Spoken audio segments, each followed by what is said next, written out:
She cleaned the house, but what's the use when you got two and it hit her under two? She says soon she'll have it made. When they're all in school, she can spend her days. But you never know with the work I'm in. Heard them concrete boys are bidding dirt again. And if I'm out of work, I'll go to Baker Hughes. They say the oil's about to boom if Trump don't lose. Just wanna raise my kids and wanna love my wife. Give her all the dreams she dreams at night. And if we lose it all, we can still go back to the house without heat and our love intact.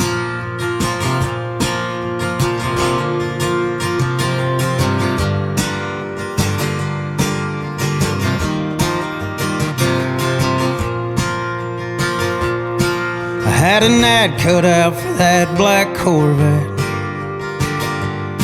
till the tax man called asking for a check. And if we save enough, we'll never sell the boat. Spend our years at the lake just growing old. Just wanna raise my kids, I wanna love my wife. Give her all the dreams she dreams at night. And if we lose it all, and we can still go back to the house without heat and our love intact.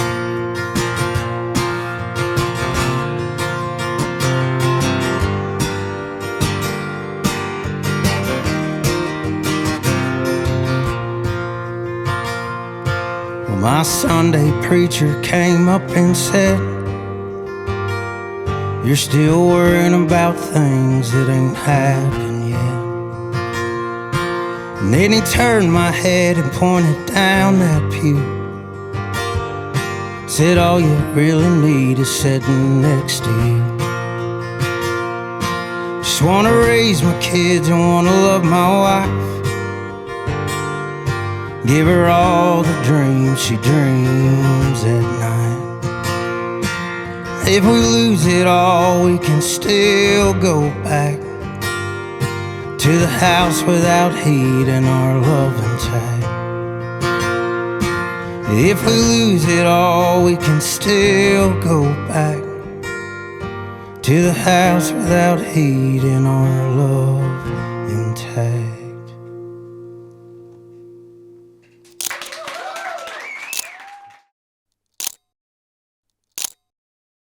Logan Mac, thanks for coming to the print shop. Glad to be here, man. I want to get right into the music. You had one hell of a set, and we did something a little bit different today that kind of brought me back. Yeah. We did the whole entire set here in the print shop. Yeah. It might look like a different space, but when I first started this in 2019, wow, it's been a long time. 2019, I did everything over here before I even had an interview component to this show. I just knew I wanted to create some really quality music content. Right. Coming back here and doing that set today really kind of brought it back to me. You were the perfect artist to have in here for that. I appreciate You know, I'm not doing this for any other reason than cathartic reasons. Yeah. Chasing, as I like to say, the intangibles. Yeah. Every artist that comes here is meaningful to me. And I don't find the music finds me. And your music was no exception. It normally comes to me when I'm hiking in the woods. Yeah. And yours came to me the same exact way. It finds me, it hits me. I remember calling Elliot and I was like, I got the next one. Just hit me today. I told him about House Without Heat, which is a song, and I appreciate you playing that. Yeah. I know you told me you don't play it that often, but it's another song that kind of, your articulation of your feelings is so simplistic and so complicated at the same time. You know what I mean? It's amazing to me. It's a superpower that you have, and it's a gift that you have when you can articulate things that can be so simple, but so so difficult at the same time. It's this oxymoron and this dichotomy that is all confusing sometimes when you're trying to distill your emotions. Right. And when you hear somebody distill those emotions for you, you're like, oh, wow, that's it. And it does something for you. It's magic. It really is. And you got that. Thank you. You really do, man. That's House Without Heat's one of those songs that, like, I don't even really remember writing it. Really? It's so honest. Yeah. That it was like, to be honest, that was just almost kind of written like us sitting here, and just had a piece of paper, and it was like going down the list of, actual things. That house we lived in, we were broke. Like, I can remember one point my bank account was overdrawn like $4,600. But no, man, we were like broke, but I can remember being like so happy at the same time, and like so in love with my wife. And it's just like those stars aligned at the right time to be the brokest I've ever been broke in my life. Yeah. But I had her with me to endure that. I can remember just literally running out of money to heat our house, heat the propane. It was so cold. We had no insulation in the house. We just like didn't make it a big deal. Yeah. We cuddled up in our room, and we had our Labrador at the time, Mallard, laying on us. It was just one of those deals that there was no thought to it, and we were just so, but it's because we were so happy together. Yeah. And that's where I tell people all the time, through the successes I've had, the most happiest moment of my life was those years with my wife before we had kids, that we were like really setting that foundation of love that we carried on through our kids now. And our kids are very loving kids. Like in my house, we tell each other how much we love them. We don't hold that back. But I learned that through being married to my wife and really not have nothing else going on. Yeah.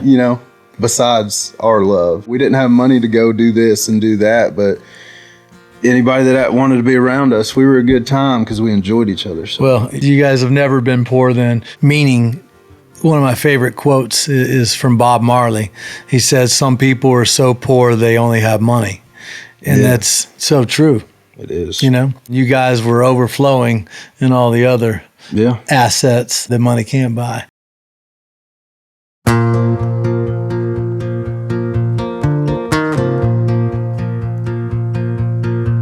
Hey, Red Bird, are you really a red bird? Or is that who I think it is, sitting on a limb checking up on me? I hope that you're okay, and damn it, I miss you. This big world seems so small since you had to leave. I hope that you're healed now, with a fresh set of fast wings. If it's really you, could you help me through? 'Cause I can't see. Hey there, red bird, I'm so blue.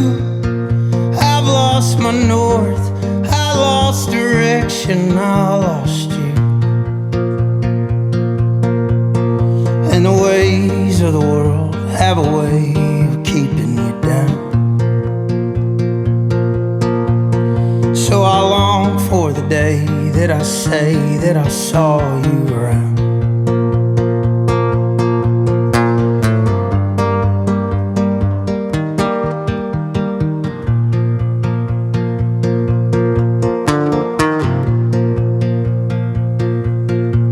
Hey, red bird, how's it in heaven? Is our family together? And are those streets really gold? I hope that you're healed now, with a fresh set of fast wings. If it's really you, could you help me through? 'Cause I can't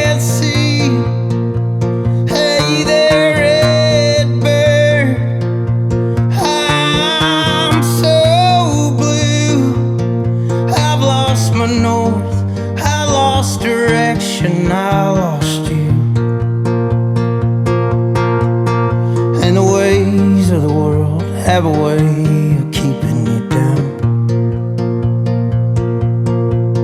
So I long for the day that I say that I saw you around.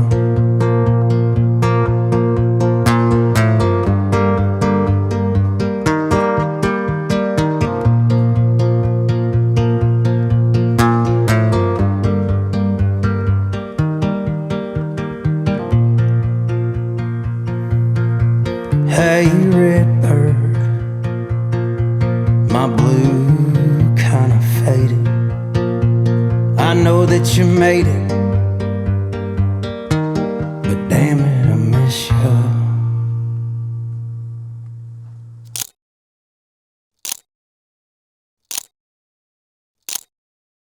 You have a construction company, is that right? Yep. And you were just playing music as a hobby? Did you ever play out or pursue it before? Yeah, I stayed in Nashville for a little bit around 2010, right when I graduated.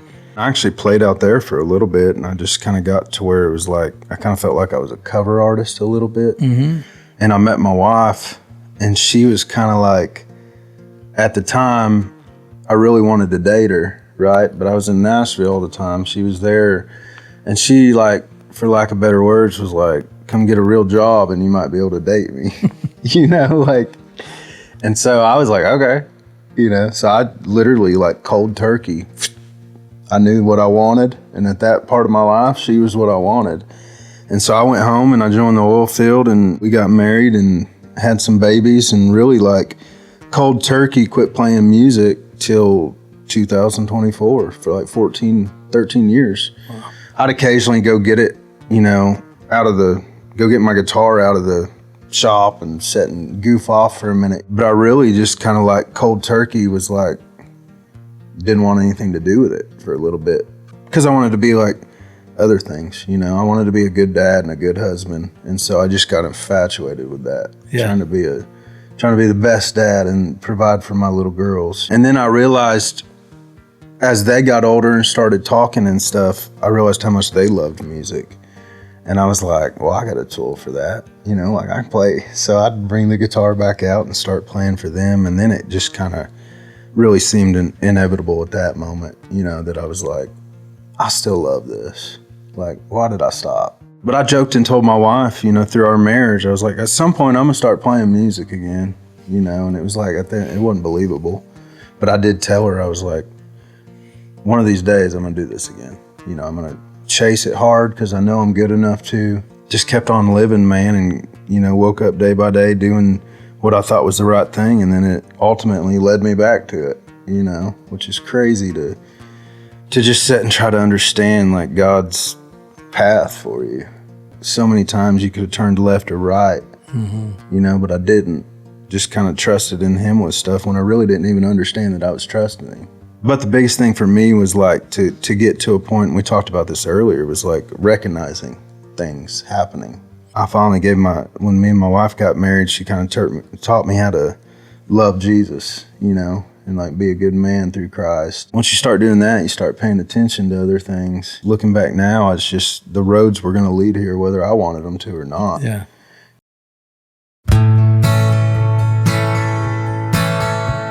We were somewhere west of Waco, truck stop in a rainstorm. She looked at me and said, boy, you better never break my heart. And she asked me if I'd miss her.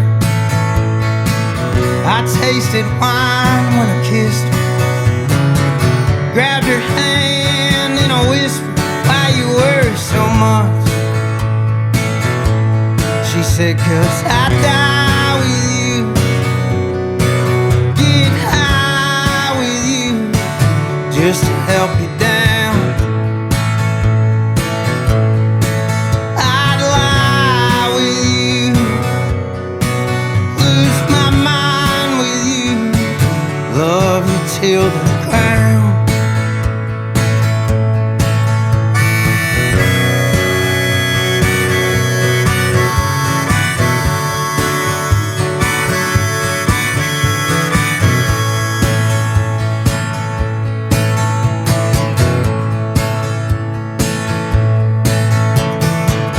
We got north to Fort Worth, and it crossed my mind. I've been loving her like she's been loving me this whole time.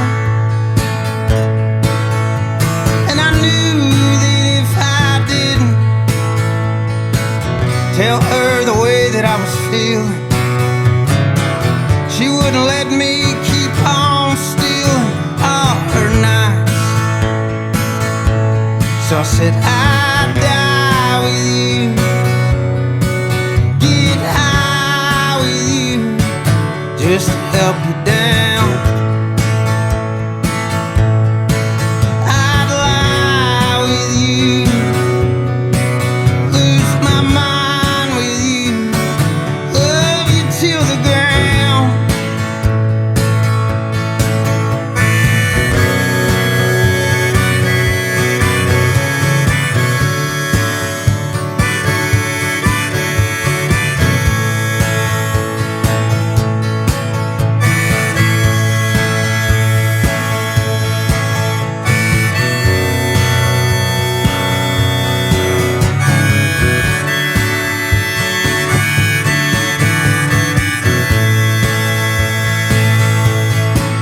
I'd die with you, I'd get so high with you, our feet would never come back down.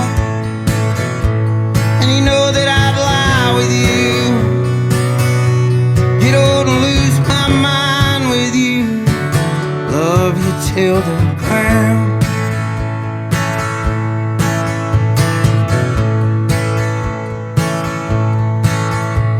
We were somewhere west of Waco, truck stop in a rainstorm.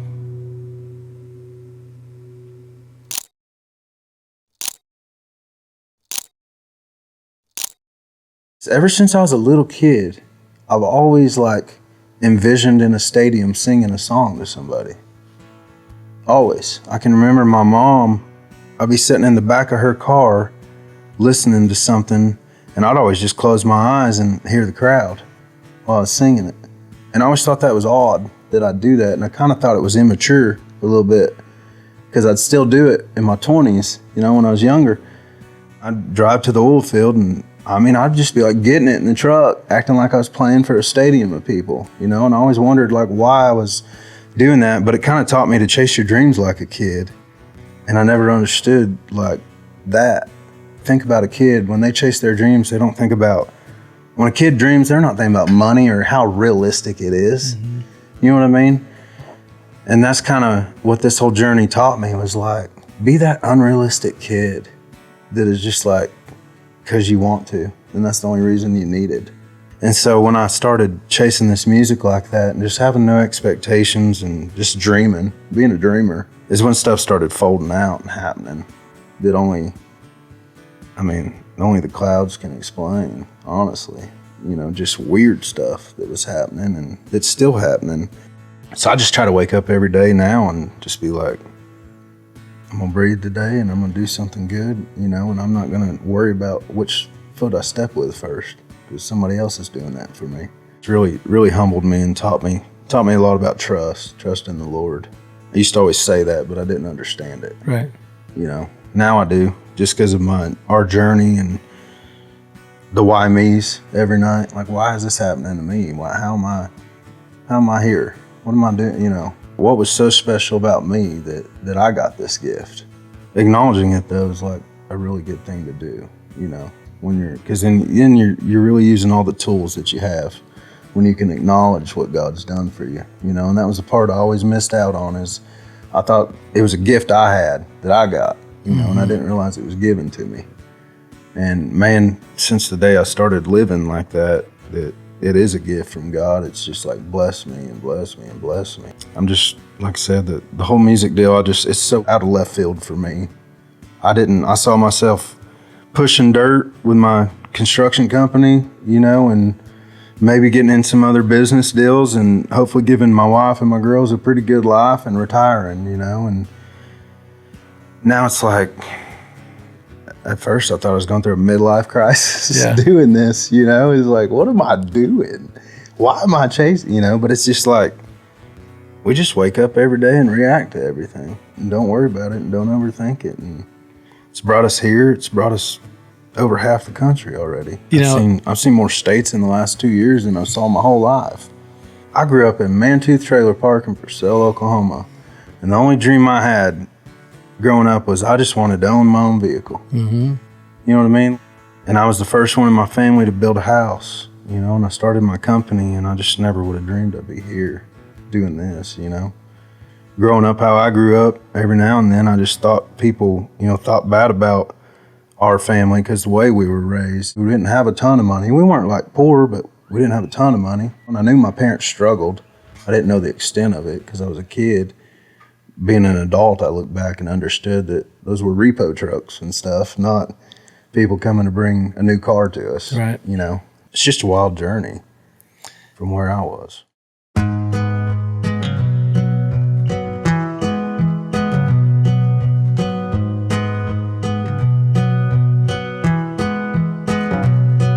Well, Hollywood is better in the winter, but Oklahoma cold could let you down. Like I did the night I'm still regretting. Can't believe that I lost the smoke I found. A better human is sometimes hard to be. Rearview mirrors scare me when I drive, so I stick to the side mirrors and the limits, trying to keep my mind between the lines. I'm headed back towards Norman, gonna give that girl a ring, damn she's gorgeous. How was I so insane to ignore it?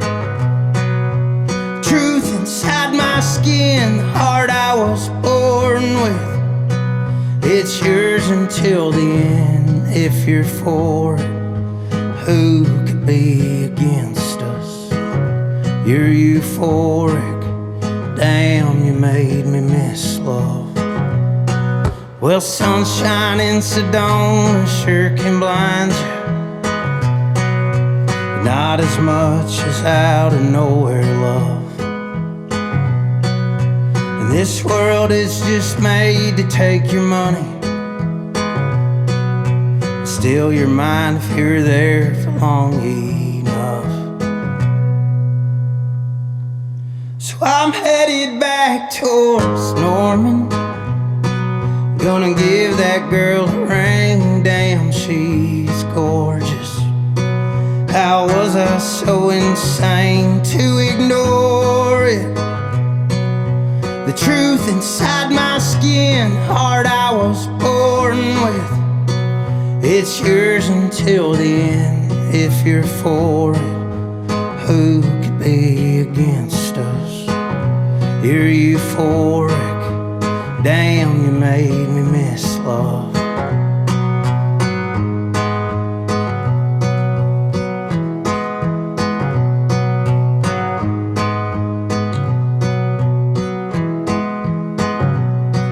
Well, Hollywood is better in the winter, but Oklahoma cold could let you down.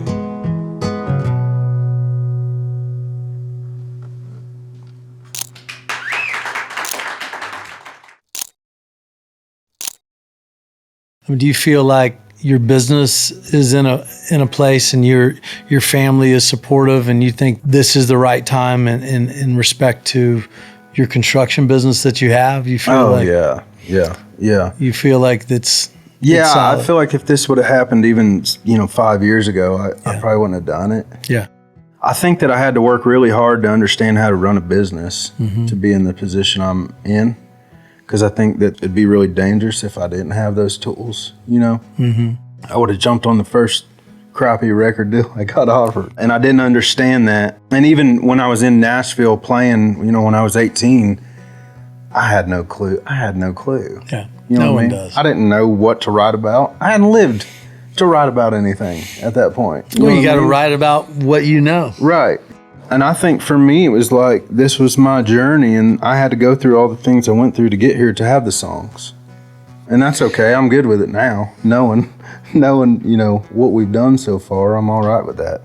There's a lot of nights that I was like, why is this going on? Yeah. Why is this happening? You know, it's just all part of the story. Your songwriting is very descriptive, and I feel like even before I met you, I feel like I know a lot about your life. And part of the stuff that you write about is the oil fields. Yeah. And I guess oil fields have been sensationalized a little bit lately with like Landman Yeah. and things of that nature. Tell me about the oil fields and what is it like in the oil fields? Man, so I was, you know, in the actual, like on the rigs. I wasn't on a rig very long or anything, but we ran parts. So my main job was running parts to the oil field. We were on call, and anytime a rig went down, we'd run parts out there to keep it from going down. But the crazy thing for me is like everybody we were surrounded with in the oil field wanted out. Really? Everyone that you Interesting. worked with. And it was crazy. I never thought about it in the moment when I was doing it, but after the fact, when I was writing like Steel Toe Boots, you know, I was really thinking about like how me and like the crew that I was with, we would always go to work, and I mean, we were working 70, 80, 90 hours a week, but we would sit and have constant conversation about buying a skid steer and trying to like get out, trying to do something, trying to be our own boss. The oil field for me felt like I was stuck. You know, because I didn't think I had the nerve to get out of the oil field. I made good money in it. I was comfortable with what I was doing. I didn't like the hours or missing time with my wife or our newborn at the time. I felt stuck in it. I never was that guy that was like, I love this, I'll do this till I die. I was the guy that was like, I'm gonna do this till I, you know, as long as I have to and try to get out of it. Are you a writer? Are you writing all the time? Oh yeah. In the oil field, I would write. I didn't realize it then what I was writing, but I wasn't really writing songs. I would just write like almost like these little poems in my phone, you know, about my day, or I'd also kind of just like have something hit me throughout the day that I'd talk about or that rhymed. I like the way it rhymed or something. Right. And I'd just walk around all day saying it, you know, until it kind of morphed into something else that I would, you know. And that's kind of how like Steel Toe Boots was written. That's literally, all those verses are exactly how I felt.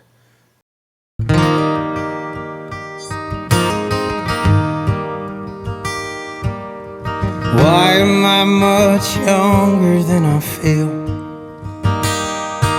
Can't blame a baseball wound that never healed. I couldn't hit a curve, so I had to go to work. 10 years that I've been in this oil field, and the few days that I'm off work, they go by quick. And I swore this job would stop when we had kids. Well, I wanna be around, but there ain't nobody in town that pays half as much as this rig. So I fill my diesel truck, try not to damn my luck, pack my lunch so I could save a dime. As I fight these out west winds, I'll pencil up a plan to never wear these steel-toed boots again.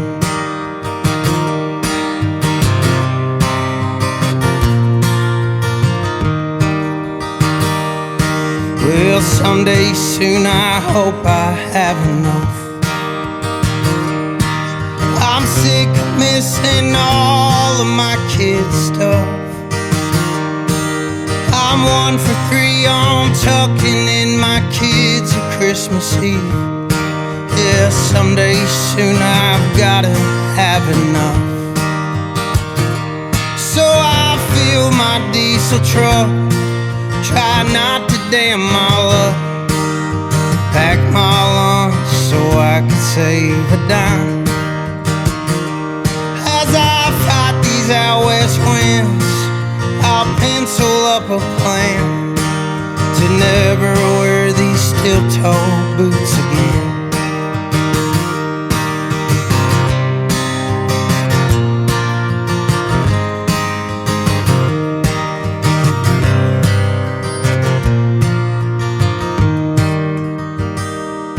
When that truck sails that I don't drive, I'll go home. And I'll never leave my wife a night alone. I'll cherish simple things like coaching my kids' team and never wear these steel-toe boots again. No, I'll never wear these steel-toe boots ever again. Never wear these steel-toe boots again.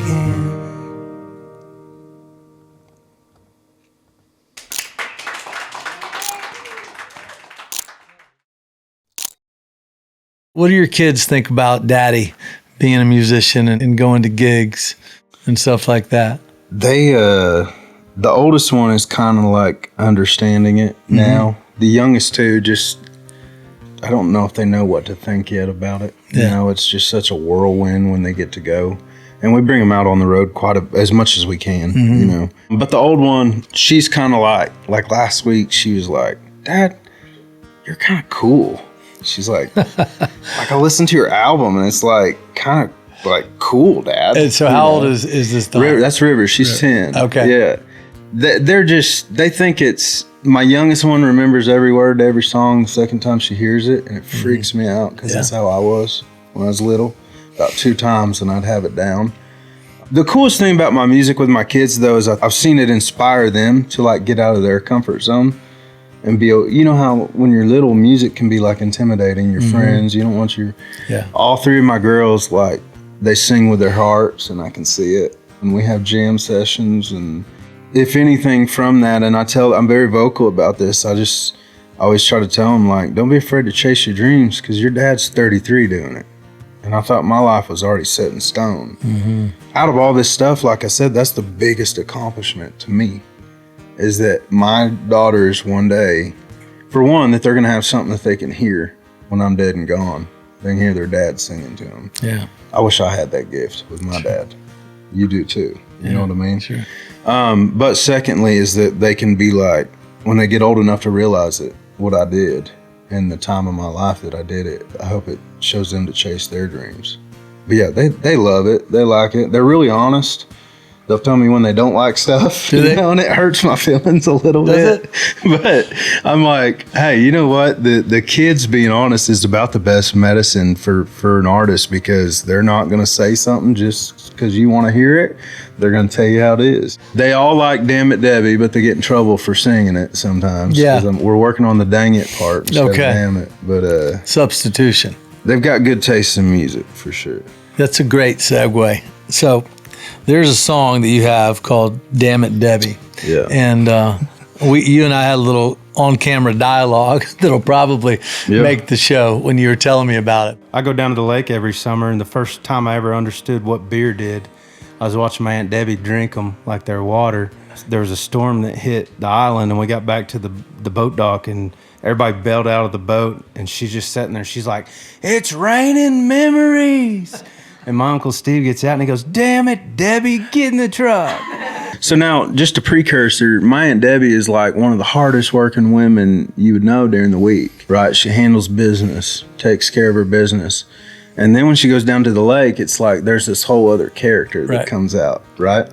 Which I think is really healthy. But we would go down to the lake, and through the years, I just always thought she was cool. Like, she was so nice to everybody. Yeah. She never had her nose up to anyone.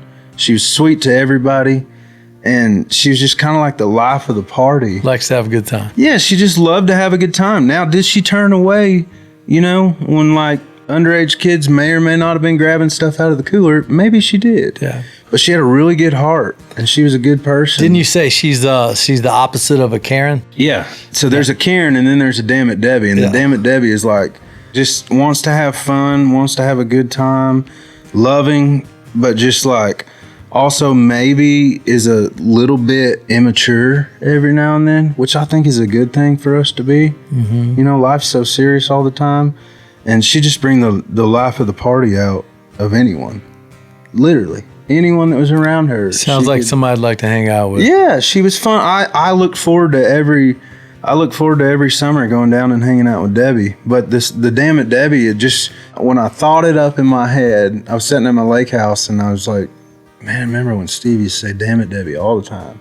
And from the second I knew that I was going to write that song, I was just like, oh my gosh, we got a monster on our hands. You know, because like I said, things like the jingle, like it's just something that comes off the tongue good, you know, and it's pretty well true, you know, and I think everybody, whether her name's Debbie or not, everybody knows a Damn It Debbie. It's just a fun song too. Did it grow a little bit? Did it get a little bit mythical? Maybe. It was another Debbie, you know, but yeah, it's just one of those songs that like, I think people are going to have a hard time not remembering that. It's such a fun song. And there's a story to it still, too, right? Yeah. Like, that's my biggest deal is I hope everything I do has a good story. You can make it fit, but it's like, if you actually listen to the words, it makes sense, too. It's a really funny, honest story, you know, about what little hillbillies like me in Oklahoma, you know, would go do in the summer. So it's just a fun song, and we needed one really bad when I wrote it. I was writing all these sad songs, and I was like, man, people are going to think I'm the most depressing person in the world. But a lot of times when it's happy, I don't write songs when I'm happy. I'll just be honest. Most of the time I'm like being happy, not writing a song. But Damn It Debbie was one of those that it was like, okay, there's got to be a song about this. Yeah. You know, so we know tons of Damn It Debbies, and we point them out now everywhere we go. Like, that's a Damn It Debbie. I can pick a Damn It Debbie in a crowd when I'm playing a show. Within the first two songs, I can tell you who the Damn It Debbie of the crowd is. I think it's going to stick with me too. I'm going to start pointing them out myself. Yeah. No, yeah, my wife Dana, she got a kick out of that song. We love it. My uncle's place was on the Texas side. I said, damn Deb, slow down, girl, you're gonna die. And she'd scream that it was raining memories. That's when everybody knew that Debbie liked to drink. It was a redneck summer if I ever had one. 'Cause Aunt Debbie get to drinking and she get fun. She'd keep a loaded down cooler for her underage son. And when Debbie wasn't looking, I'd grab me one. Oh, damn it, Debbie. Oh, damn it, Debbie. Well, Debbie was the coolest in the KOA. All the ladies roll their eyes when Debbie walk away. So they made up lies and they made up sin. Tried to tell my Uncle Debbie's running around on him. It was a redneck summer if I ever had one. 'Cause Aunt Debbie get to drinking and she get fun. And she flirt for cigarettes at the poker run. And when Debbie wasn't looking, I'd burn me one. Oh, damn it, Debbie. Oh, damn it, Debbie. Well, if I had to guess, Debbie's about 61. And I bet, damn it, Debbie still has a little fun. I bet she remembers them summer nights, sitting at the KOA stirring all the fights. Was a redneck summer if I ever had one. 'Cause Aunt Debbie let me drive when she drank too much. And when Debbie wasn't looking, I'd steal her punch. Yeah, Debbie was the coolest in the whole damn bunch. Oh, damn it, Debbie. Oh, damn it,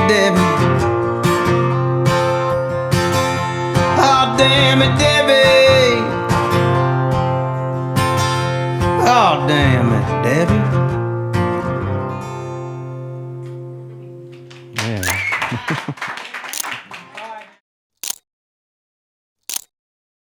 If you listen to Logan Mac music, you know how much your dad meant to you. I know how much your family means to you. I know about your work history. I know that you're a baseball guy. I know you like to deer hunt.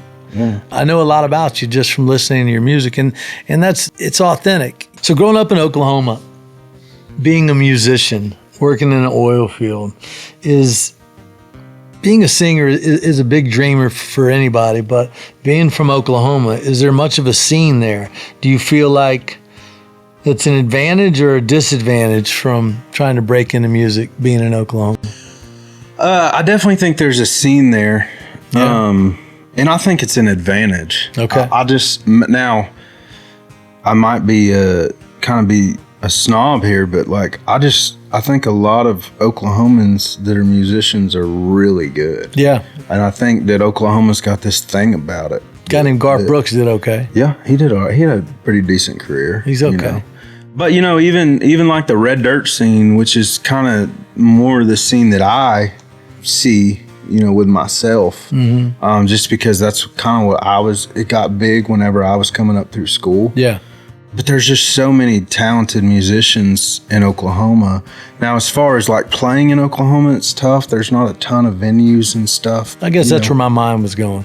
Yeah, there's not a ton of venues. It's either you're really big or, we've got maybe 200 or 300 seaters that you can go play at. It's not, we live in Texas basically at all these listening rooms right now. But no, I think Oklahoma, it's definitely like, you can hear it in me, I feel like. And what I sing about is Oklahoma. Yeah. Whether it's whitetail bucks or steel-toe boots, it's Oklahoma. Yeah. And I've never known anything else, and I think every other state's a little bit weird, compared to home, just like everybody else probably thinks, that they're, but there's just something about it in the music scene. And I just, everybody's hung up on Red Dirt music, right? Yeah. Are you Red Dirt or are you country? And I'm like, I don't really think I'm any of that. I just think I'm from Oklahoma and write songs. And I love the Red Dirt community, but I think Red Dirt music, if you're going to compare me to that, I just think Red Dirt music's super honest. You listen to a lot of these they just kind of tell it like it is. Yeah. And that's kind of what I try to do. Oklahoma's got it going on, know. It's just kind of sometimes hard for people to see it unless they're there.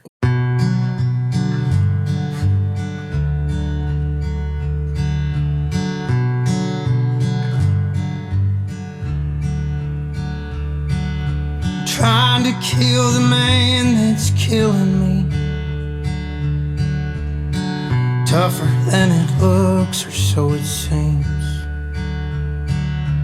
He comes out if I slip up and drink. Yeah, I'm trying to kill the man that's killing me. The man that's killing me is killing you. Somewhere between the blackouts and the truth. But you hold on to memories from our youth. And the man that's killing me is killing you.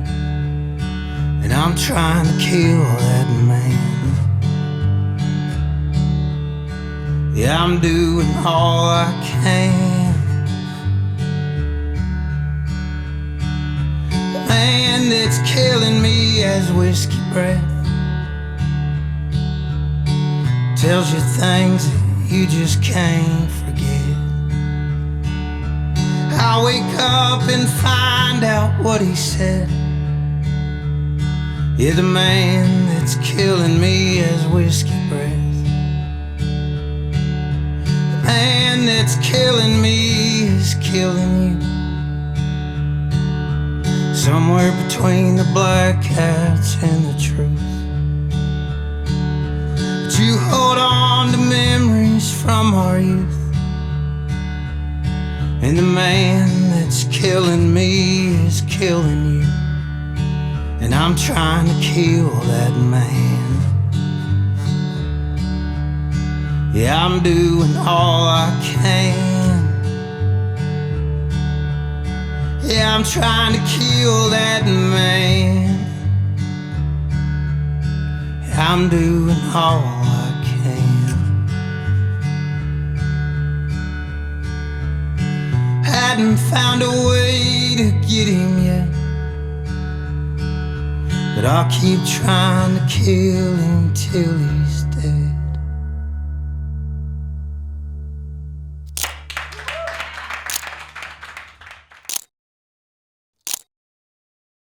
So tell me about your record. You're releasing your first record, your Yes. very first record. You've released singles over the last couple years. Yeah. And now you've got your very first record coming out. What's it going to be called, and when can we expect it? Yeah, so the record's called Till the Ground. I've got the first single coming out March 20th. It's Till the Ground. It's the title track of the album. It's got 12 tracks, and we're hoping, we haven't got the distribution side of it completely done yet, but I'm thinking no later than the end of April. Last week of April is the goal. To be honest, most of the songs on the record are, you know, just kind of like an ode to my wife in a way. And it's got a lot of love in it, a lot of heart in it. There's not a song on the record. I co-wrote one song on it. Every other song I wrote by myself. So I got a lot of pride in that, you know, being able to write a whole album. I wrote one song with LB Shane on the album called Deer Stand. That's one of my Yes. favorites, by the way. It's a good song, man. It is a great song. It's one of my favorites to play right now. But no, it kind of just plays out like a movie, I feel like the record does a little bit. How so? Well, it's just like you can see different phases of my life or upbringing Yeah. through the songs. We saved Damn It Debbie for last just because we didn't want to throw that one in the middle of Right. everything and be like, what? It's just, I think it's a perfect example of who I am, and I'm proud of that on the album. I think once you listen to the album and get through it, you can kind of figure out the type of person I am, you know, and I think that means a lot to me, you know, musically. There's some songs that are personal, and there's some songs that are about, you know, some loved ones that were going through situations, and it's just a very raw and real album that's, I don't think is overproduced, but it is produced. You know, there's a little bit of movement on it that it needed. But yeah, I'm just proud of it, man. Went to Martindale, Texas with David Beck. We spent a week and a half working on it and cutting it all live, me and him and Deez, and it's you can feel the emotion in the album. It was a really cool moment. I left recording that album feeling like a better artist, feeling like I grew a little bit, which was good for me to leave there feeling just refreshed and excited about a song that I've been singing for 2.5 years, you know. But yeah, and I think it's really good too. I'm not afraid to say that. I think my album's awesome. I think it's great. You sent it to me, and I've listened to it probably 5 or 6 times all the way through, and a few of them get repeats. Deer Stand is one of them.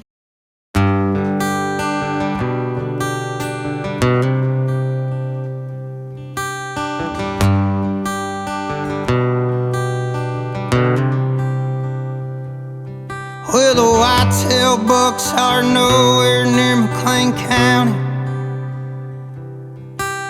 Just my luck, you're nowhere to be found too. If your daddy had his way, there'd be a bounty to put a hurtin' on my ass for hurting you. I ain't had a drink this week since Monday. It's Wednesday night, so I guess that's pretty good. Mama's church is starting revival Sunday. If I'm still driving, I'll show up like I should.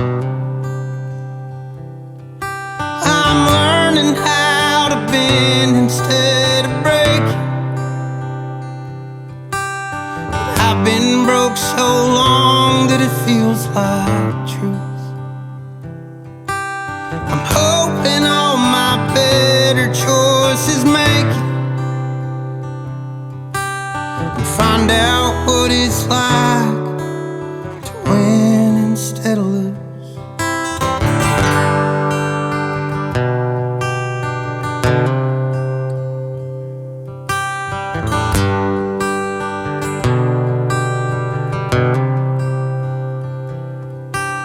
First three letters of your name are carved in this oak tree, reminding me that things unfinished never really leave.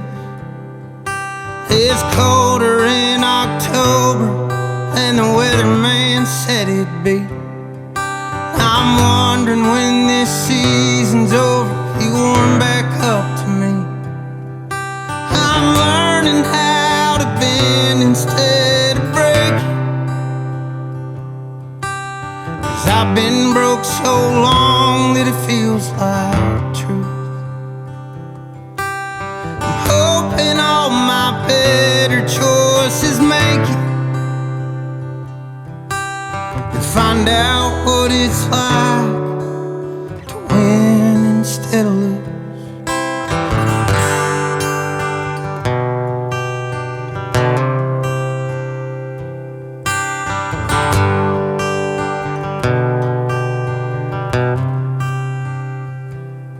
Well, the whitetail bucks are nowhere near McLean County.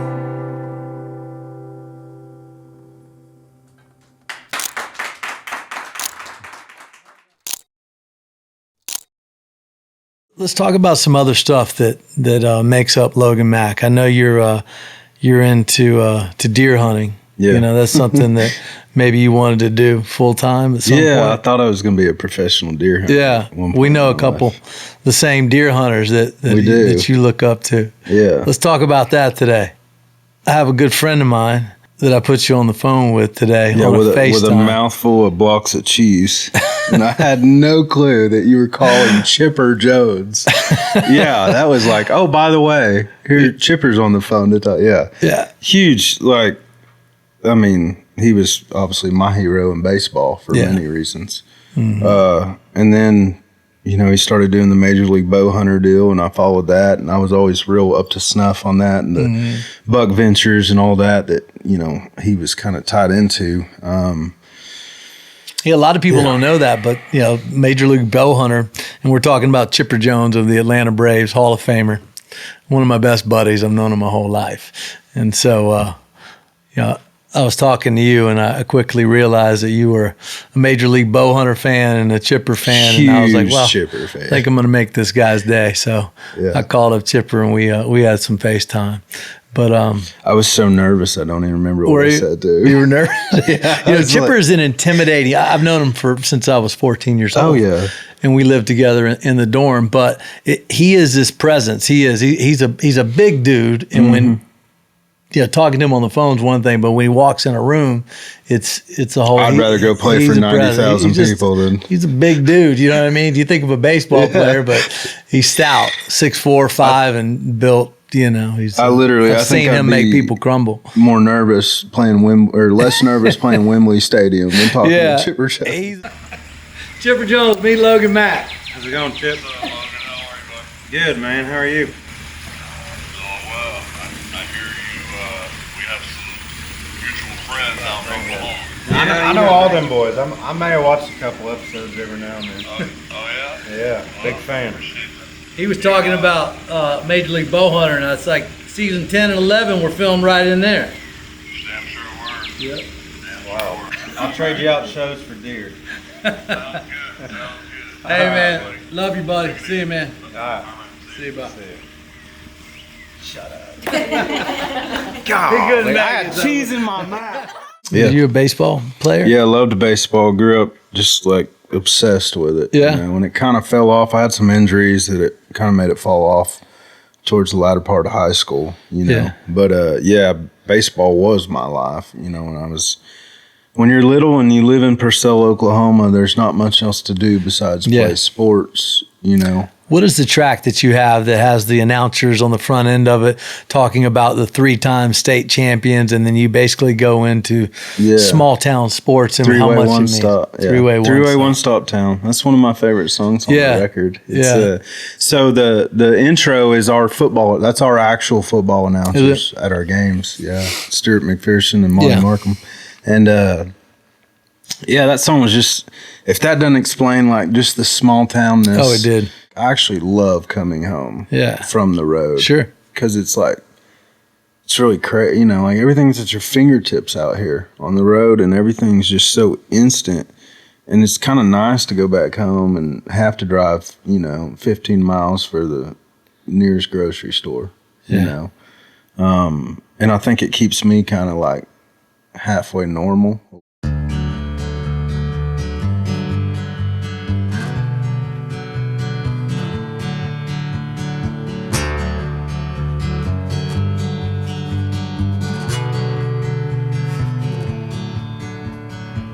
Memories got loud last night when I heard Damn the Rain. Jukebox messed up my mind, so I carved the bar in your name and I got gone.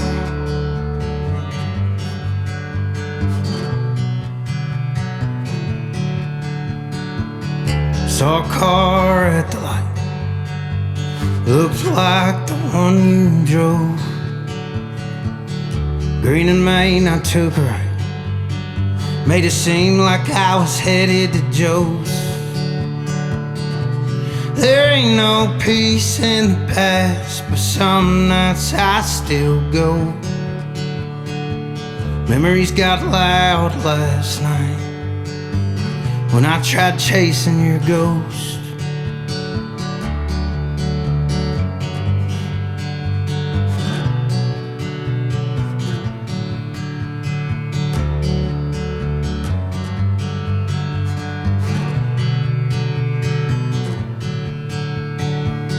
So I drove by the place where you learned how to love and how to lose.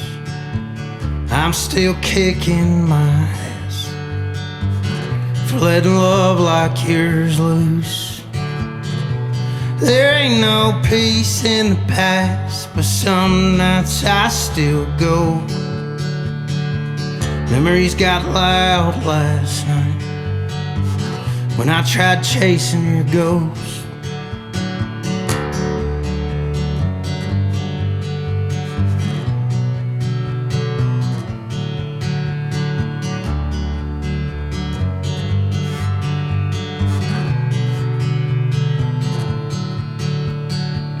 Memories got loud last night. Memories got loud last night. Memories got loud last night when I tried chasing your ghost.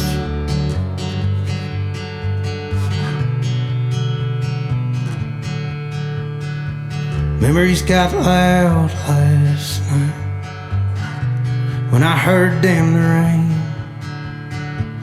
Jukebox messed up my mind, so I carved the bar in your name and I got gone.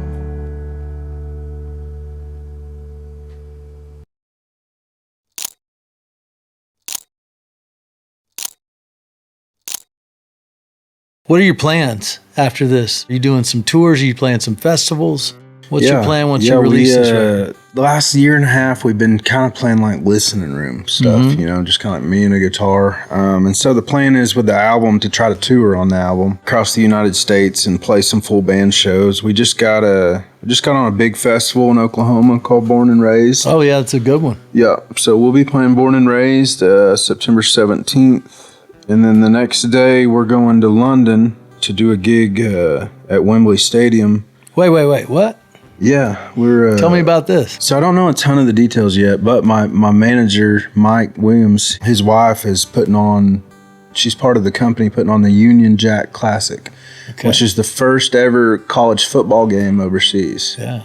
And it's between Arizona State and Kansas on September 19th, I believe. So all I know is he was like, by the way, you're going to London. The game's like at national Wembley. anthem, or are they doing a gig? I don't know. You don't know? I don't know, but I've been like, I'm not going to lie, I've been listening to national anthem a little bit, like you should. touching up. You should. Touching up. I mean, it's You're been a while. You're going to pucker up with that one, buddy. It's been a while since 12th Be careful grade, what you wish for, right? Yeah. So, no, I'm a little bit nervous. Like, You damn I don't sure. want to bug him. Yeah. I don't want to be like, what am I doing? Right. But it's like, I do want to be like, I'm going to drop some hints that like, hey, I've never sung the national anthem. It makes me nervous. It's a really hard song to sing. You know, Yeah. how do you feel about that? Just see what he's like, well, you're going to Wembley Stadium to sing it. Yeah. I think it'll probably be more of like a side stage deal, like that I just play a set somewhere, part of one of the organized events. I'm a little bit like Chris Stapleton with the national anthem. It kind of freaks me out. He's like, I've sang it once, I'll never do it again type of deal. I think I would probably do it once. Yeah.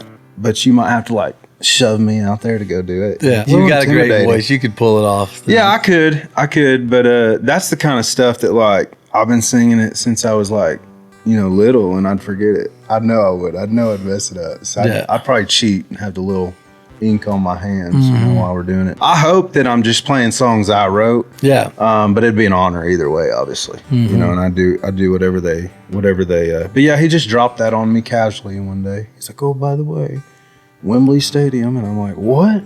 Wow. Yeah, it's cool to see what that brings. Well, you know, we'll be watching to see what that brings. Yeah, I don't exciting. know what it pertains to, but I know that we're going to London, and I got my passport. We're good to go. That's cool. So, what kind of music did you listen to growing up? Did you listen to country music? man, I listen to everything. So I've been surrounded by girls my whole life. Yeah. I have 3 girls. I grew up with 2 sisters. Okay. You know, so I never got to choose, you know, for the most part, what we were listening to. But I will tell you, my mom had really great taste in music. One second, she'd be listening to ZZ Top Lagrange, and then the next second, you know, we'd be listening to Reba. And then we'd be listening to, you know, like Dr. Dre. Yeah. Like, it was just all over the place. I think you can tell in some of my music a little bit. There's a little bit of that influence. Man, when I was growing up, my mom and my dad had pretty opposite taste in music. My dad liked like classic rock and classic country. And then my mom, you know, like would have Nelly playing. Yeah. You know, stuff like that. Like we'd be singing Country Grammar and Maroon 5, Tom Petty, you know, ZZ. It's just all over the place. And so I used to be a music box when I was a kid. I could sing every song that came on. We'd just sit there and scan through the FM, and I'd just sit there and sing every song we stopped on. You've been singing your whole life. Oh, yeah. Yeah. And that's what I was telling you, you know, like my daughter, Murray, my youngest daughter, she's like, can hear a song twice and I'll know that. I was like that when I was little. I'd know the whole song from start to finish after hearing it once. My mom definitely like, she had the cool music when I, you know, like she had very good taste in music when I was young. So I always enjoyed it. I think it impacts, you know, through my music in my thought process of writing a song and maybe like the barriers, being scared of them. You know, I'm not because of that, because I grew up on all of it, you know, not just one genre. But yeah, my mom had very good taste and she would have been a great DJ.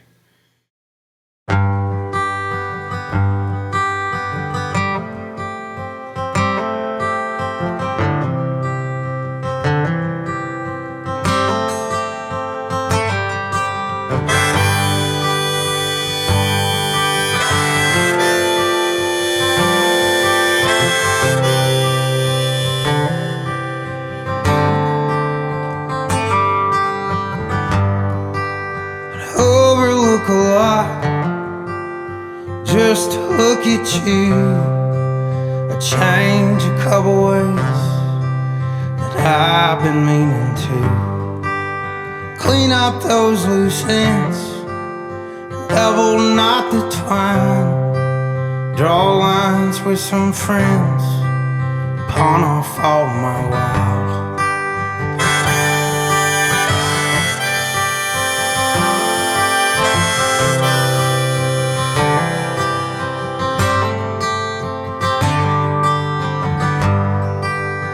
I'd let go of ghosts I swore I'd never lose. Fix holes in your heart, scare away your blues. Come up with a map, I come up with a plan. Take words I said back, hold tight to your hand. I'd trade the miles just for one more dance with you, or let the record spin. Rewrite the words to all the love songs that you know. make them feel like love again.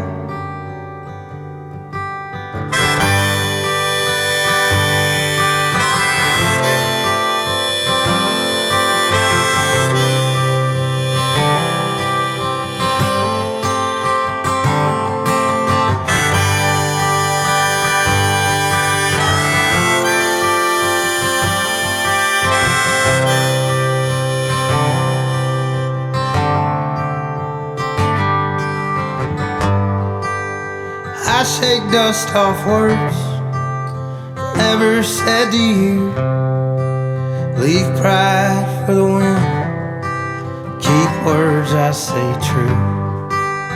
Face all of my faults that I've been running from. Part ways with the moon, find time for the sun.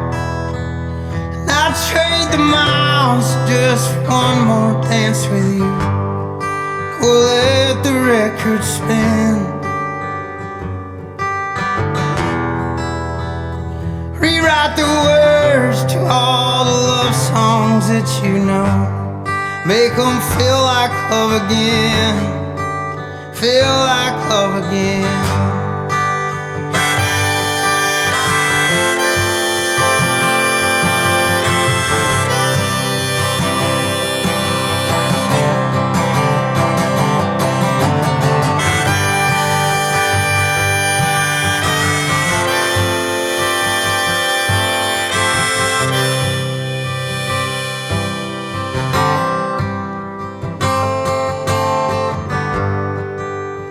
Overlook a lot just to look at you.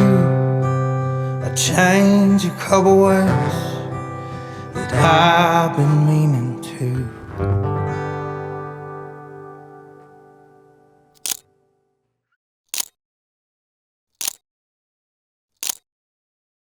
Grab that guitar if you don't mind. That's a beautiful guitar. Let me see the back of that thing. Oh, it's the other one. Or you want Is to it? show the? Yeah, you have it? Yeah, I got it. Where is that? it's See if in somebody that can grab case that over guitar. there. And Logan, if you can share with everybody what that's about. Yeah, that's whenever the hospital gave me all my dad's stuff in a bag. Yeah. His wallet was in there, and this is the last dollar. It was the only dollar he had in his wallet. When I got home, I just taped it to my guitar, and it's a good reminder for me, you know, on this side of things. I can sit there and look at it and just remember that money it's just gonna sit in your wallet when you die, Yeah. you know, and go to someone else, and that doesn't define who you are. It's really helped me a lot with songwriting and getting through life, really. I've been thinking about it all day, honestly, since you showed it to me. It hit me, and to your point, it's symbolic in so many ways, and it's absolutely beautiful. I love that you have it there. To your point, you know, it's a single dollar, right? It's a single dollar. He didn't use the dollar, and it's not a lot of money. Right. But it means a whole lot to me. It means a whole lot to you, but it's all the intangibles that we're talking about, the love. I love that it was a single dollar, you know. Yeah. It was the way that it was meant to be. I'll never forget finding it. It was just like, what? Yeah. $1. And it's folded just like that. What would you say to your dad if he was here right now and you had this record and you handed this record over to your dad? If you had something to say to him. I'd probably just, for one, I'd probably be a little bit of a smart butt to him, you know, and be like, see, I told you I could do this, Dad. You know, but I'd probably tell him thank you for just all the stuff I didn't realize he did in my life, and just making me the man that I am, that I didn't understand he was molding, you know. When he passed away, it's weird losing your dad, because there's no one else. Your dad's your plan B as a man. Yeah. You know what I mean? Your dad's always your backup plan. When he dies, it's kind of like being the only boy in the family. You're kind of like, oh man, now the buck stops with me. I got his shoes to fill, you know. I'd probably just tell him I love him and I miss him a whole lot, you know. Yeah. So think about him a lot. I'll play weeds for you if you don't mind.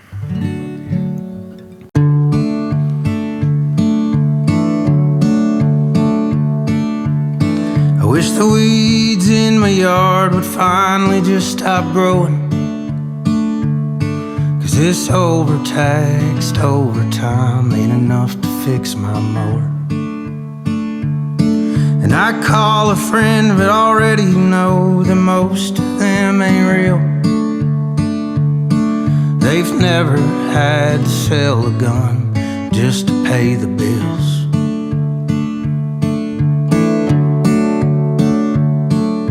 And they're all out here acting like their skin ain't gonna wrinkle, like they're never getting old or need to worry about the devil. But heaven ain't like grandma's house where you can just walk in. It don't matter if you're rich, you can't just buy away that sin. Oh, this life we live, it's like a road that's never straight. You can't rely on borrowed time or luck or fate. Can't trust everyone you meet. Money can't buy peace, and sometimes wildflowers grow in the weeds. I wish that damn postal van would leave my box alone, 'cause each time he fills it up with mail, there's another bill I owe. And if it ain't bills, it's full of ads telling me who to vote. And there probably ain't a single one that I trust to steer the boat.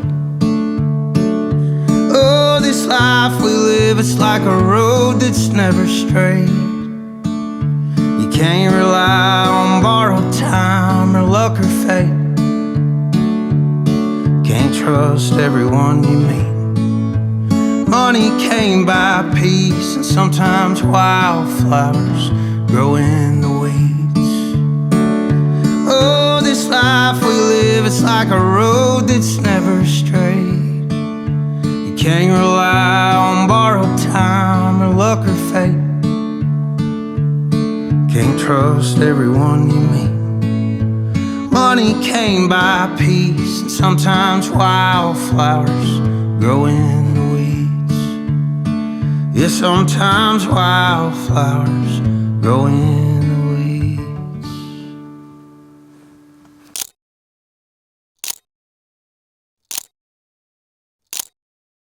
First thing that brought me to you is a song called Dance Under Stars. Yeah.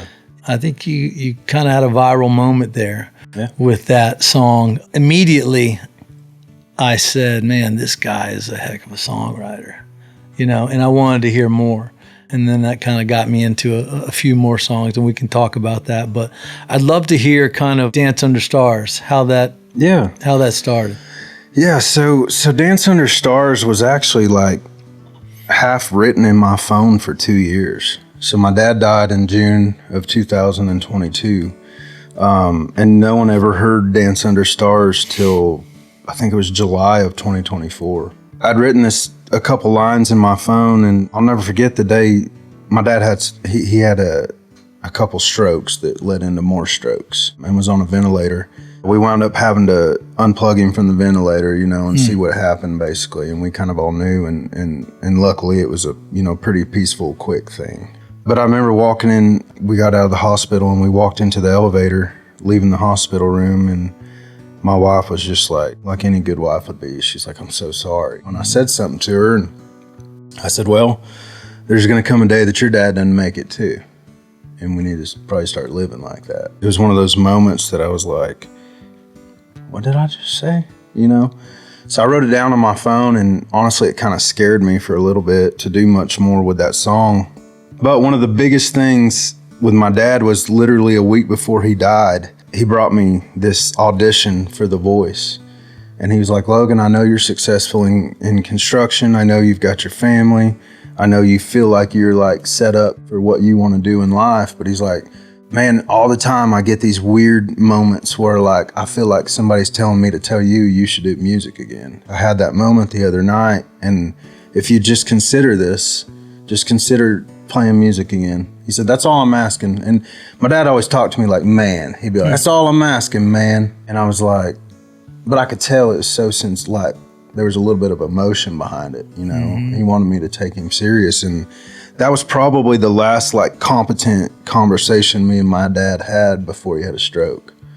Which, you know, when he had a stroke, I really, you know, we were more so doing like sign language to each other than talking. For 2 years, it just ate at me that I was like, that was the last thing I said, like, talked to with my dad, was that I would do it. And so one night in the barn, I was like, I got to finish this song. And it was right around the 4th of July. It was right around the 4th of July. We were at my lake house, and I'd been golfing all day with my buddy Jacob. About 9 holes in, I just was like, I knew what I was about to do.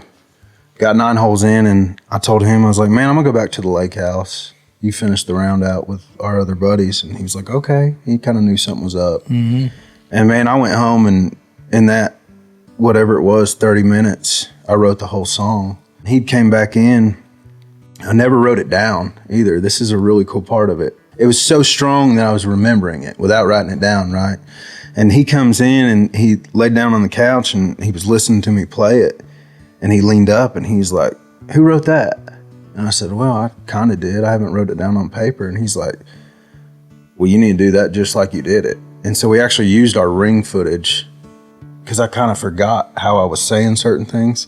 And I used my ring footage camera from my lake house to play it back, what I said. That night, we probably had about 20 people come over to the lake house. And usually I'm pretty, you know, at this point, I wasn't playing music at all. I was just playing it at the house. Usually like really standoffish with my music. You know, when people would come over, I wouldn't want to play. We had this, for some reason or another, we had this group of people over there, and I was just like, whatever, I'm gonna play that song I wrote today. And I looked up and everybody was just bawling, you know? And that's when I was like, okay, this might be a good song. Yeah. You know? And I just felt like it was my dad, like his way of like saying, keep going, do it. Because it was his words. That's what he would sit and tell me. And I'll never forget, one of the main lines in the song is like, don't check the coolant if the truck's still smoking. And one memory from my childhood that I just can't get out of my mind, no matter how hard I try, is his scream the day that his truck overheated and he took that radiator cap off and it 3rd degree burning. I just can't get that. You know how it is when you see your dad hurt. Dads don't show their kids when they're hurt a whole lot. Your dad, you know, I saw my dad hurt, and I could never get that out of my head, that moment. But I kind of carried it around with me my whole life. That whole song is literally like, he probably deserves a co-write because it's just stuff he would say to me. Yeah. You know, that I really didn't understand what he was meaning. I think I was probably immature, you know, when he was saying it to me and not really listening. You know, I heard him, but I wasn't listening. It's kind of just been a nugget through my adult life. You know, when I go back and listen to that song, I still am just like, feels like he's talking to me. Yeah. You know, for me as the listener and as a music fan, and for somebody that's paying attention to people that are speaking the truth, you know, true songwriters. And that's what you are to me. I felt like I was in your world. I could relate, number one, but I felt like, you know, I could hear your dad saying that to you by the way you were singing the songs. Don't, you know, if the truck's overheating, don't check the coolant. And then the other side of that is after your dad passed, the small things that are monumental that you articulated in that song. And I'm paraphrasing here, but Goodwill and garage sales sure are tough. Take your time before you do that stuff. That really stuck with me. Leave his hat on the dash before you clean it up, you know, when you're cleaning his truck up after they're gone. The symbolism there and the words that you chose and the simplicity of it all was just encompassing the biggest, most complex thing that is also the most simple thing, which is love. You know what I mean? And I could tell how much you loved your dad.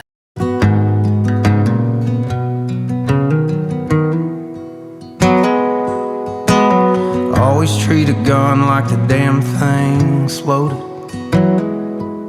Don't check the coolant if the truck's still smoking.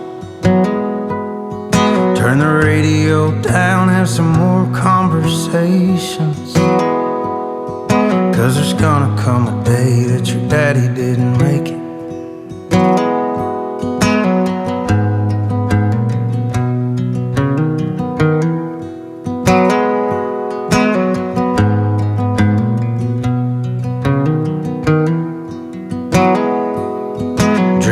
'cause you like the taste and have a good time.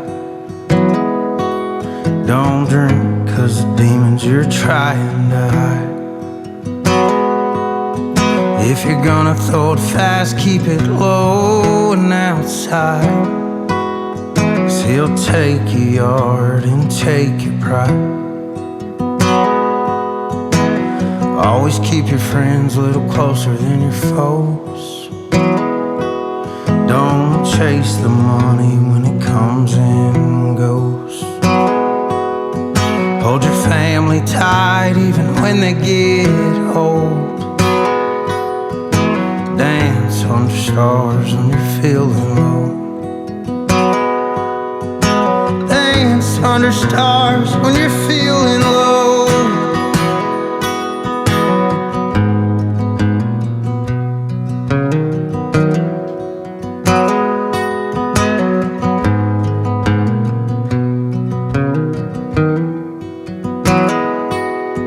Keep his old buck knife in his pickup truck. Leave his hats on the dash when you clean it up. Garage sales and Goodwills sure are tough. Take time to heal before you do that stuff. Always keep your friends a little closer than your foes. Don't chase the money when it comes and goes.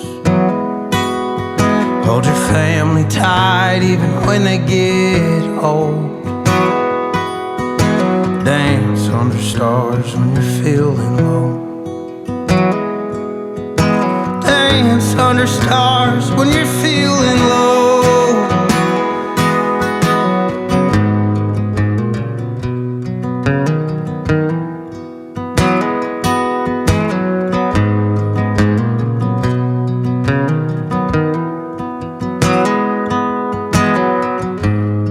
Everyone's family's got that one that's the anchor. But there's gonna come a day when you call and they don't answer. So play the songs loud that sang to their souls and dance under stars when you're feeling low. Always treat a gun like the damn thing's loaded. Don't check the coolant if the truck's still smoking.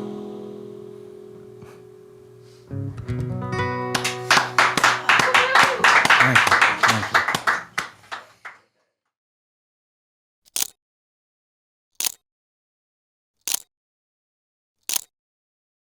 I think all your dreams are going to come true, man. I hope. Honestly, they mostly already have. I'm just, I dig that. yeah, man. I feel you. I feel you It's on been an that. awesome ride already. But I'm talking about all the icing on the cake. I think it's going to come your way. I have a feeling about you and your songwriting and your honesty and just your voice. You have a wonderful voice. You really do. And your delivery, you're unique. And there's a lot of stuff that's out there that's watered down, and you're certainly not part of that. I appreciate it. You're not. You got a good voice, man. I bet your dad's very proud of you, man. He should be. You got one hell of a son. You're a great singer, and I think you're gonna go. You're already successful as a dad and as a human, as an honest person. You know, I can see all these great, endearing, awesome qualities that you have, and you're the type of person that, you know, this platform that I have, for whatever it's worth, you're the type of person that I want to push out there, you know. You really do. And I want everybody out there to look at this man right here, Logan Mac. He's telling the truth, and he's doing it, and he's doing it the right way. And you need to support people like this. I mean, you don't have to take it from me. If you like good music, it's going to speak for itself. But underneath it all, there's a good person. I'm rooting for you, man. Appreciate it. I got a good feeling about you. Thank you. And it's a pleasure to know you. Yeah, I appreciate it. It's been nice meeting you too. Cool, Feel like man. we've known each other forever. already. Yeah. What else you got? Give me one more. One more. Come on, man. Feel good hits of the summer, as we like to say it. What we got? We've cried enough, man. All right. Let's freaking, what you got? Some Eminem? Eminem. Some I was just. I know. I think I know what you're gonna play. I hope you play it. Yeah, man. What's your favorite cover song he does? You like that, LV? Yeah. So my buddy LV, Shane, he rearranged this. It's kind of weird. Like, we met almost through this song. Okay. I heard this song one day on TikTok, and then I realized, like, the guy had been commenting on all my stuff. Okay. You know, and I was like, oh, I need to reply to him. Yeah. And it's LV Shane, who I wrote Deer Stand with. He does this cover of Brown Eyed Girl. Like, he rearranged it, and it's just absurd to me. Like, it just does something to my mind that I can't, like, forget. It's totally like, it takes you a little bit to realize what song, you know the song, but he rearranged it so cool. So we've been playing it at, like, quite a bit of my shows. I've been playing it. And Well, it's you just, got to play it right now then. Yeah, I'll play it for Let's you. do it. You gonna play it? Yeah. Let me,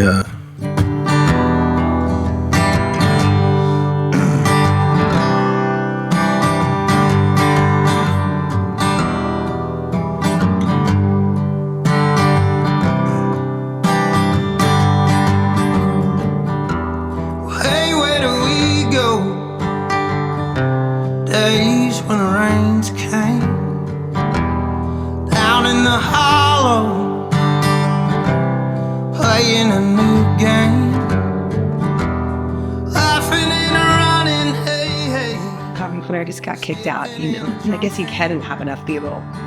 In the misty morning fog with our hearts are thumping you.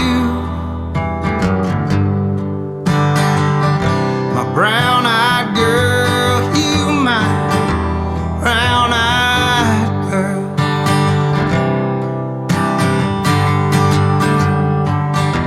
And whatever happened to Tuesday and so-so, going down the oak mine with transistor radio,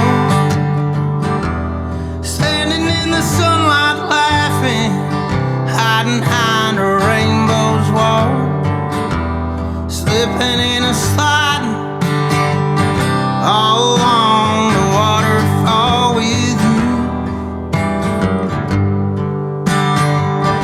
My brown-eyed girl, you my brown-eyed girl. And we used to sing sha-la-la-la-la-la-la-la-la-la-dee-da, just like that. Sha-la-la-la-la-la-la-la-la-dee-da. You ever just love No, I'm the So hard to least. find my way now that I'm alone in my home. Saw you just the other day. My, how you have grown. Cast my memory back there, Lord. Sometimes I'm overcome thinking about it. Making love in the green, green grass behind the stadium with you. My brown-eyed girl, you my brown-eyed girl. And we used to sing sha-la-la-la-la-la-la-la-la-dee-da, just like that. Sha-la-la-la-la-la-la. And I was like, man, this acting stuff's not great. This is not what Hollywood's a little weird. Up to me. I think La-la-la-dee-da, just like that. Sha-la-la-la.